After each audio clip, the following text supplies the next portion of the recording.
thought.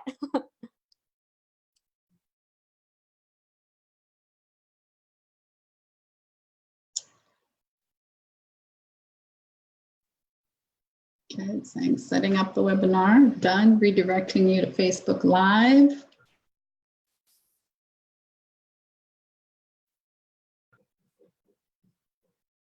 Okay, looks like we are live on Facebook. Hi, everybody. Happy Wednesday. Happy Wellness Wednesday.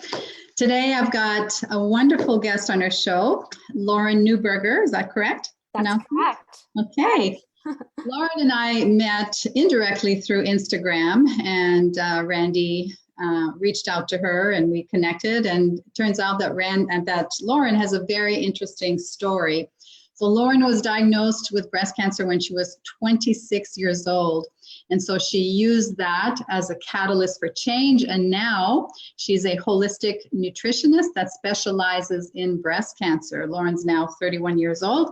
And she focuses on helping women prevent and teaches women about nutrition when it comes to breast cancer. So Lauren, welcome to the show. Thank you so much. It's seriously such an honor to be here. I'm so happy and grateful for the opportunity to speak to your community. Thank you so much. Yes, I'm excited to hear your story. So the day of diagnosis, I call that the D-Day, right? Tell me what was happening in your life and how you initially reacted to that. Yeah. So, my life 5 years ago was everything but holistic. It was the exact opposite of how I'm living today. I was living a very toxic lifestyle. I was working very long hours at a job that I hated. I was so stressed out. I was so burnt out. And honestly, I had a really, low image of myself, not a lot of self-worth, not a lot of self-love. And, it really caught up to me. And, it was a moment when I was diagnosed. It was, a painful moment for sure. But, through that healing journey, I was able to grow, and now change my life for the better, and now use that as a catalyst for change and impact the lives of so many. But yeah, that day in particular, it was interesting. I kind of knew as well that it was going to be something serious. So I felt the lump in the shower. And, it was really small when I caught it. I think it was, when it measured on the ultrasound, it was 0.5 centimeter. So that's still really small. And I got the ultrasound, like 3 weeks after I felt the lump too. So there was definitely delay, maybe even longer. But, I didn't really worry at first. I thought, I was young, reasonably healthy, this isn't anything to worry about. So, I'm like, okay, if it's there in a week, I'll go see a doctor. And a week later, it was still there. So I went and saw a doctor, and then, I was referred for, an ultrasound, and then biopsy, and then, confirmed cancer. I, had never even heard of a naturopathic doctor at this point in my life. I was so, clouded. I had only known one way, and I wasn't even exposed to other, means of information to introduce me to something else. Like, I did not even know there was another option. So I followed the advice of my medical oncologist, and I had a lumpectomy, and then an aggressive 8 rounds of chemotherapy, and then radiation. But by some beautiful grace and miracle, I caught a podcast where a naturopathic doctor was speaking about natural cancer care right before my radiation treatment started. And a part of my soul just latched onto this conversation, and I decided to make an appointment with a naturopathic doctor and just see, what could happen. And, I was still very resistant to it at first. I could not believe that, vitamins and minerals and plant extracts could really have an impact on my life, when meanwhile, I'm pumping my body full of poison that's my hair is falling out, all these things. I couldn't believe that nutrients could have such an impact. But I saw this doctor, and, I have very fair skin, and it didn't burn from the radiation. I started riding my bike to my radiation treatments because I had so much energy. I just couldn't believe the impact that it was having on my quality of life.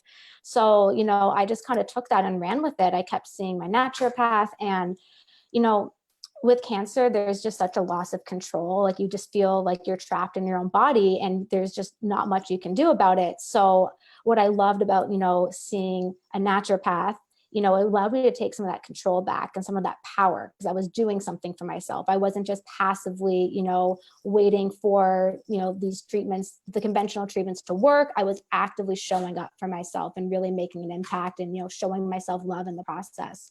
So, the more I learned about it, the more I wanted to learn. And I found the easiest way to do more for myself in between my visits with my naturopath was to really just learn how to cook amazing food, and just also learn about the food, like why are blueberries good? Like why are avocados good? Like why are all these things, really powerful? Like what foods could help me? What foods could harm me? And I just couldn't get enough of the research. The more I learned, the more I wanted to learn. And that's what led me to, leave my job, which I didn't like, but, I was on paper successful. I had a very comfortable living. But I knew I was meant for bigger things, and I wanted to serve the world. And, it actually kind of angered me a little bit that this information wasn't easily accessible to the women who needed it. And I thought that, the world needed more voices spreading this message. So yeah, I made that jump about 3.5 years ago into holistic nutrition, and never been happier. Good for you. Good for you. And I love what you said, passive versus active. You took an active role in your healing, and that's the difference between traditional medicine and what we teach, right? We teach people to become responsible for their health versus just letting the doctors do the treatments to you, because we know we can have such a huge impact on our health by taking responsibility and changing our lifestyle and food and everything that you talk about.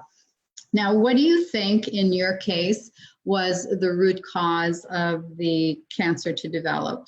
Whew, big question, Dr. V, right out the gate. Question 2. Yeah. So, that's a big one. So, you talk a lot on your podcast about, genetic testing and things like that. So through my healing, I have done, my genetic testing, and, I had some really significant genetic mutations for sure. So, genetic mutations in the methylation pathway, genetic mutations in my immune system, just a lot of, just genetic, like in my inflammation markers, like things that could cause those to, go awry if I'm not managing my stress well, things like that. So, genetically there was a perfect storm. But, the other thing too, I kind of touched on it in the beginning, like I was living a life of excess, and I didn't have, a positive image of myself. I've done a lot of, deep healing and release work, uncovering just my patterns and, my behavior and how my thoughts have, created this life that I was living. And, I was definitely not handling stress well, for sure. I struggled a lot with that. Something I do talk about openly now is actually I struggled with emotional eating for, a very long period of time. And through that, I just realized I was avoiding emotions, covering up unhealed traumas and things like that. And that was my way of, pushing it away. So, physically I had these genetic mutations, but that just kind of that was just kind of like the fire was there. And then, my toxic emotions and things like that really just kind of threw gas on a fire that was already there. So definitely the trauma piece was a huge factor for sure. Yeah. No, that's so true. And, as I've been through my healing journeys, I first discovered breast cancer in 2004, then 2015. So in those 9 years, there was a lot more information available to me. So second time around, definitely, looked at the genetic components. I mean, I didn't even know what methylation was when I started down that road the second time. So learning all about methylation and the glutathione, and I have, problems with vitamin D receptors, and, the list goes on and on. So like you, created the perfect storm again. And I did not manage my stress. I was a woman on a mission, burning the candle with both hands, sucking in all that cancer energy. So let that be a lesson to you too, Lauren. It's funny. I appreciate you saying that. And, I really do, especially from you, because, you've literally walked the walk twice, and you used it as an opportunity to learn and grow, for the better for the second round. And it's funny because that's actually what's happening to me right now. I got this really intense download from the universe maybe like a month ago. I had a thermography scan that I honestly just didn't love, like it wasn't bad, but it didn't paint the picture that I was expecting to see. And it really just kind of caused me to, practice what I preach. Where am I neglecting a part of my health and well-being? What part of my care am I not, putting some attention to? And, I really, did a lot of thinking, a lot of praying, a lot of, self-reflection. And, it really pointed out some areas of my well-being that I still haven't, let go of. And that's kind of what I'm doing now. So I'm in the throes of some really intense release work at the moment, but, that's part of the journey, and it's a beautiful part of the journey. And that's kind of my message that I think we're very aligned on, is that none of this needs to be scary. Everything that we have, all the tools that are available to us, we have access to them. It's 2019.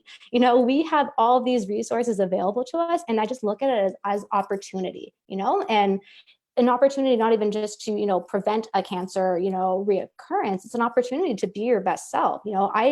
I'm grateful that, I have these scans, and, I can take action before it ever develops into something. But not even just about the disease prevention, just how I can show up as the best me for, my family, my friends. Just, I want to, in my clients, of course, I just want to always be the best me. So it's just an opportunity to grow, but it's definitely some work, when you get into it, especially when you go real deep, which is what I'm currently doing.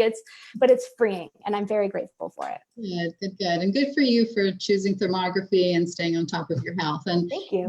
Our healing journey doesn't go like this. It goes up and down and around. And, there's some times where it's, you may hit a little dip, but then you pick back up and you learn something new and you keep progressing. So it's, you're always learning and always growing.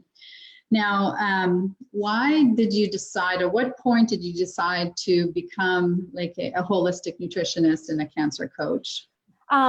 It was when I really connected what I was eating to how I felt. And when I was seeing my naturopath, I was maybe going like once every 4 to 6 weeks, just to kind of get my energy back and make sure everything was, so I could just rebound really, healthily after my radiation and everything finished. And I just wanted to do more for myself. And the way I felt like I could do more was just to really connect to the food and understand, why this food has such a powerful impact. Like, why is food the foundation to, reducing inflammation throughout my whole body? Why, if I have the inflammation calmed down from the food, will all the supplements I'm taking, have an opportunity to work better because my internal terrain, is optimized. So it was really just connecting what I was eating to how I felt. And, I realized I wasn't serving anybody sitting behind a cubicle where I was working before. So it was really just when I started to feel really good, and I felt like I just had all this information, and I was like shaking, and I just had to get my message out there.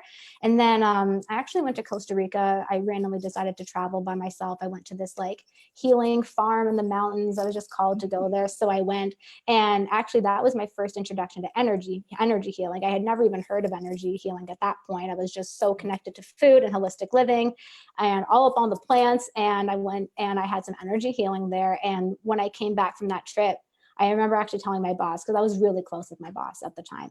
And I was like, I might go back to school for nutrition. I'll let you know in a few months. And because of that trip, really, when I connected to myself for the first time, really with the energy healing, that was a turning point for sure. I kind of actually defined my life like, most people think pre-cancer, post-cancer. I'm actually pre-Costa Rica, post-Costa Rica. That trip had a really powerful impact on my life. Wow, that's great. Good for you. Good for you. Thank you.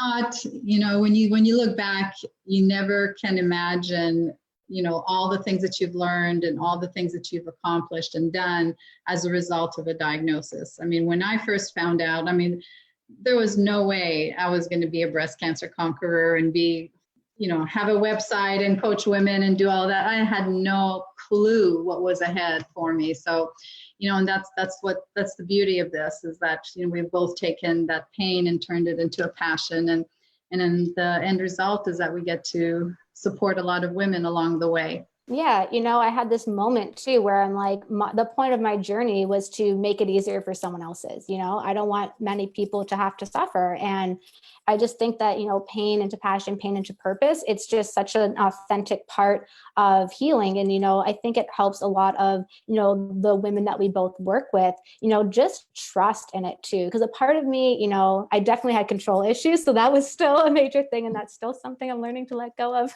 currently at this moment. But, I didn't always even trust everything my naturopath said. I'm like, is her life really on the line here? Like, this is life and death to me, like I forgot to mention, once I really took to the natural life, I stopped taking tamoxifen. I chose to only manage my entire prevention plan completely naturally.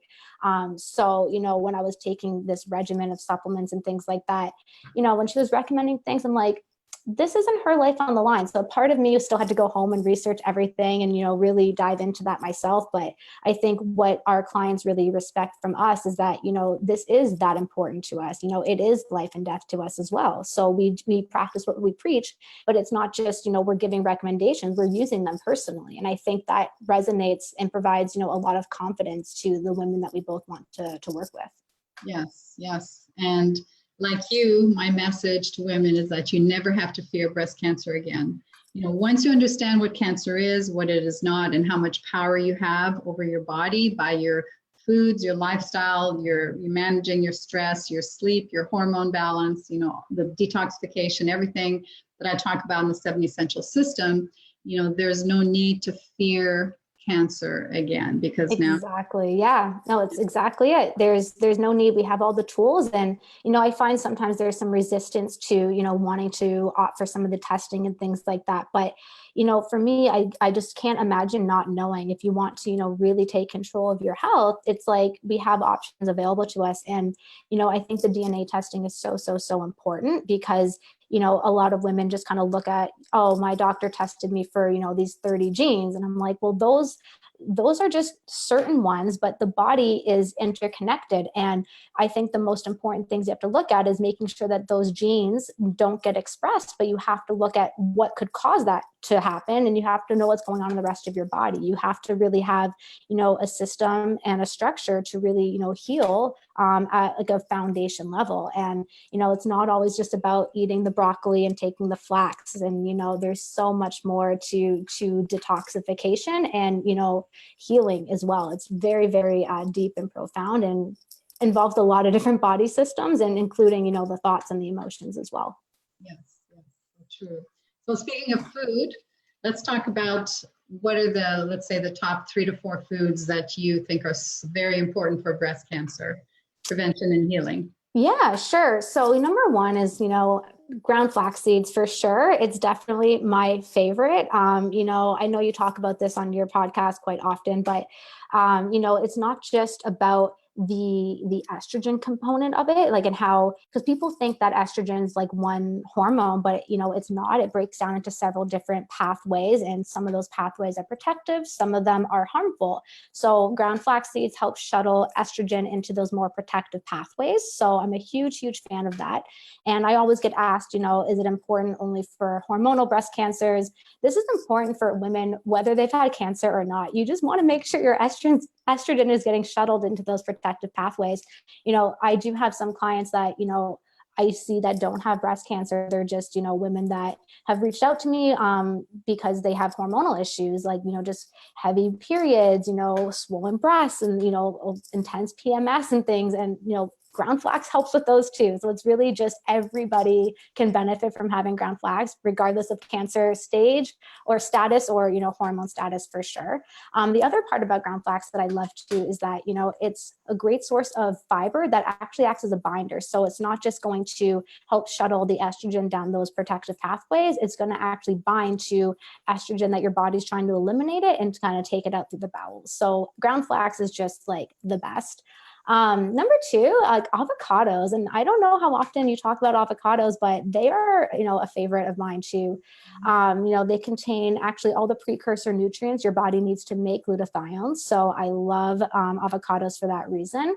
A lot of times, we have a lot of stress and anxiety with around a cancer diagnosis and even life afterwards. So the B vitamins in it, B5 and B6, actually really help with, neurotransmitter production, and can help, reduce stress, help your body kind of get there a little bit faster. Also, it's just such a good source of fat. And for women who have, gone through conventional treatment, the brain is affected, and a lot of people complain of chemo brain for quite some time afterwards. So having a diet that's, rich in really good quality fats, especially in the morning, I find can be really helpful for the cognitive function after cancer as well. The third one, let me see. Oh, broccoli for sure would be number three, and broccoli sprouts for sure as well. But I'm just broccoli, as a vegetable is just so accessible that I talk about that one more than the sprouts. But yeah, again, it's the same type of thing. It helps, your body make more of the protective estrogens versus, more of the harmful ones. It's also just a great food to help support the liver, which is going to help your body detoxify the estrogens and eliminate them. So, and it really supports the methylation pathway as well. So, and for anyone who doesn't know, methylation, we associate it with breast cancer mostly because it's the way your body breaks estrogens down to eliminate them. But methylation is a process that the liver uses to detoxify so many other things. And it's really important for just general health to make sure you're methylating, optimally. And what I love about the genetic tests is that, it can show you where you could be going awry in the methylation pathway. Because something that happened with me is, I did a hormone test that showed I wasn't methylating. And so I took, a methylation complex. So I had, B12, folate, like all B6, like the nutrients you need to methylate. But turns out I have a mutation at a different part of the methylation pathway. So taking that support didn't help me. So I had to take, targeted nutrition to address that specific mutation in the methylation pathway. And now I methylate great. So that's a win. That's wonderful. Wonderful. So I think that's 3 foods. Okay, that's good. Now, if there was a parting message of encouragement in your words of wisdom, what would you tell women who are on a breast cancer healing journey at the moment? That there's so much you can do. And I don't think people realize that when they do things for themselves, that's an act of self-love. I think that, there's always a disconnect between the person with breast cancer and themselves. They feel like sometimes they see them as like kind of 2 separate entities, and you really need to bring that together and be cohesive. And every time you show up for yourself, whether it's taking, making a delicious meal, or whether it's, making sure you get enough rest, enough hydration, whatever it is, those simple acts are acts of self-love. And I think stopping to really appreciate that for yourself is a huge thing. I think so many women, are stressed and are busy and put themselves, second, third, fourth, fifth, last on the to-do list. And something that I actually do with my clients is, at night, just the last thing you do before you, unwind for the day, whether it's reading, watching TV, whatever you're going to do, the last thing is write out at least 3 things you can acknowledge yourself for the day, because I guarantee there's probably 50 things you could do. But, it's something as simple as like, I complimented somebody on her outfit today. Like that's something that you probably do every day and don't even stop to realize it, but that made somebody's day. Acknowledge yourself for that, like there's so many things. And I think that if there's one thing I can ask, women listening to do, it's to really just show yourself love and really appreciate how much you do for yourself and for others on a daily basis. That's wonderful. Well, Lauren, thank you so much for sharing your message of hope. And you have a free gift. You have a Breast Cancer Thrivers Guide to Breakfast. So where can our listeners get that free guide? So you can go to my Instagram. There's a link in my bio to download that, or off my website. You can download it from there as well. And I'm hosting a webinar on middle of September, and I'm going to be handing out as well for that like a breast cancer detox guide. So it's all my favorite foods and simple ways you can detox your body after breast cancer as well. So that's going to go out to the webinar attendees as well. Excellent. Well, I'm sure Randy will post everything on Facebook too. So thanks so much for being here with me. And if there's anything I can do to support you in any way, please let me know. Oh, I appreciate it. Thank you so much. It was a privilege to speak with you today and to talk to your community. Thank you so much. You're welcome. All right, everybody. This is Dr. V sending you a big healing heart hug. We'll talk to you next week. Bye-bye.